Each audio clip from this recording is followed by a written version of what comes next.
Deməli 22-dən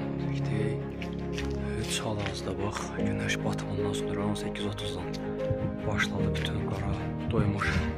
Darayla xeyli izləyirdi, saat 7-yə kimi ya da günəş bəyaqları üfüqdən qərbdə batanda.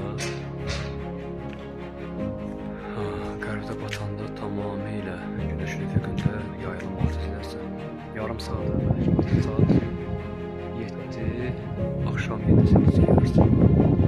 Yəqin ki, bütün Qafqaz, Azərbaycan sürülər yeri yağış deyirlər.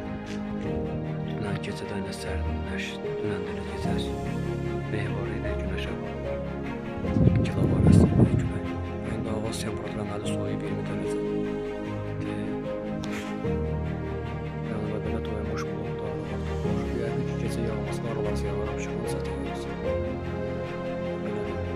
Bölgələrdə yəqin yağış dolu deyiblər, bilmirəm kiminsə hal-hazırda yağarsa yazar ya deyər bilərik, bax, hər kimi hər yerə kimi bulud belə gedir.